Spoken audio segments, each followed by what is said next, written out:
भारत में अपना घर हो, ये सपना तो हम सब देखते हैं, है ना? पर कभी सोचा है कि जो कीमत ब्रोशर पर दिखती है और जो असल में बैंक से कटती है, उसमें जमीन आसमान का फर्क क्यों होता है? आज हम इसी छुपे हुए खेल को समझने वाले हैं। जरा सोचिए, अपने सपनों के घर के लिए एक एक रुपया जोड़ के बजट बनाया और ऐन मौके पर पता चले कि अरे, इसमें तो और भी बहुत कुछ जुड़ना बाकी है। यही जो फर्क है ना, अक्सर घर खरीदने वालों के लिए सबसे बड़ा सिरदर्द बन जाता है। तो सवाल यह है कि ये होता कितना बड़ा है? करीब करीब 8 से 12%। जी हाँ, बिल्कुल सही सुना। प्रॉपर्टी के जो बेस प्राइस है ना, उस पर इतना एक्स्ट्रा बोझ पड़ सकता है। अच्छा, तो ये सारा पैसा आखिर जाता कहाँ है? चलिए इस आइसबर्ग की टिप के नीचे जो कुछ भी छिपा है ना, उसे एक एक करके खोलते हैं और समझते हैं। तो सबसे पहले बात करते हैं उन खर्चों की जिनसे कोई बच ही नहीं सकता, मतलब ये तो देने ही पड़ेंगे। ये हैं सरकारी चार्जेस, जो हर खरीदार के लिए मैंडेटरी हैं। इसमें देखिए 2 बड़े हिस्से हैं। एक तो है स्टैंप ड्यूटी, जो प्रॉपर्टी की वैल्यू का 5 से 7% तक जा सकती है, और दूसरा है रजिस्ट्रेशन फीस, जो यूजुअली 1% होती है। हाँ, एक अच्छी बात जरूर है, कुछ राज्य महिला खरीदारों को इसमें छूट भी देते हैं, तो अपने राज्य के नियम एक बार चेक कर लेना बहुत जरूरी है। अब आते हैं जीएसटी पर। यहाँ एक बड़ा ट्विस्ट है। अगर कोई अंडर कंस्ट्रक्शन प्रॉपर्टी खरीद रहा है, तो 1 से 5% तक जीएसटी देना पड़ सकता है।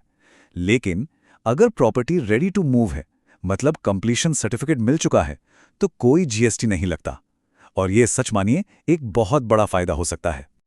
ओके, तो सरकारी चार्जेस तो हो गए। अब बारी आती है डेवलपर के बिल की।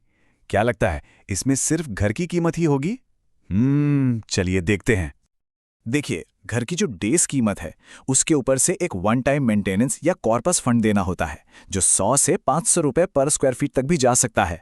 और रुकिए, अगर किसी मेट्रो शहर में घर ले रहे हैं, तो सिर्फ कार पार्किंग के लिए 3 से 10 लाख रुपए और क्लब हाउस मेंबरशिप के लिए 1 से 3 लाख रुपए तक अलग से।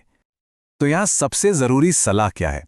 भाई सीधी सी बात है, हमेशा अपने बिल्डर से कॉस्ट शीट में इन सभी चार्जेस का पूरा ब्रेकअप मांगिए, लिखित में, क्योंकि ट्रांसपेरेंसी ही यहाँ सबसे बड़ा हथियार है। ठीक है, तो हमने सरकारी और डेवलपर के चार्जेस समझ लिए। अब जरा लेन देन की प्रक्रिया यानी ट्रांजैक्शन के खर्चों पर भी नजर डालते हैं। यहाँ भी कुछ छिपे हुए कॉस्ट्स होते हैं। मान लीजिए होम लोन ले रहे हैं, तो इन 3 खर्चों के लिए तैयार रहना चाहिए। पहला, प्रोसेसिंग फीस, जो लोन अमाउंट का लगभग 0.25 से 1% तक हो सकती है। दूसरा, बैंक अपना लीगल और वैल्यूएशन चार्ज लेगा, जो 5 से 10 हज़ार के बीच होता है। और तीसरा है होम लोन इंश्योरेंस।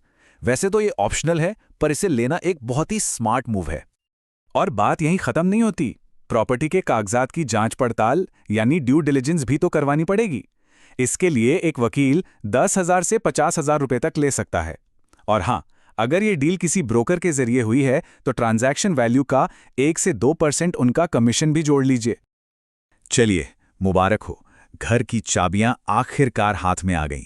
लेकिन ठहरिए, खर्चों का मीटर अभी बंद नहीं हुआ है। चलिए देखते हैं कि पोजेशन के बाद कौन कौन से खर्चे दरवाजे पर दस्तक देने वाले हैं। क्योंकि घर सिर्फ 4 दीवारों से तो नहीं बनता, है ना? इंटीरियर और फर्नीचर पर ही प्रॉपर्टी की वैल्यू का 5 से 10% तक का खर्च आ सकता है। फिर बिजली, पानी जैसे यूटिलिटी कनेक्शंस का खर्च, और कई बार तो सोसाइटी फॉर्मेशन के चार्जेस भी अलग से देने पड़ते हैं। और हाँ, एक बात और, घर सिर्फ एक बार का खर्च नहीं है, इसे भूलना नहीं है। हर साल प्रॉपर्टी टैक्स भरना है और हर महीने मेंटेनेंस का चार्ज भी देना है। ये वो खर्चे हैं जो हमेशा साथ चलेंगे। तो इतनी सारी बातें जानने के बाद सवाल वही है, एक स्मार्ट इन्वेस्टर कैसे बना जाए? इसका हल क्या है? देखिए, सबसे बड़ा टेकअवे यही है, सिर्फ बेस प्राइस या जो हेडलाइन में कीमत दिख रही है, उसे देखकर फैसला नहीं लेना है। पूरी लागत का हिसाब लगाना है, क्योंकि एक समझदार निवेशक वो हमेशा एक कदम आगे की सोचता है।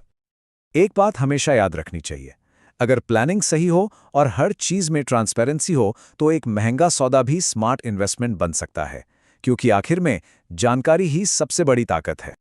तो अब जब इन सभी छिपी हुई लागतों के बारे में पता चल गया है, तो क्या हम सब अपना अगला प्रॉपर्टी निवेश पूरी समझदारी के साथ करने के लिए तैयार हैं?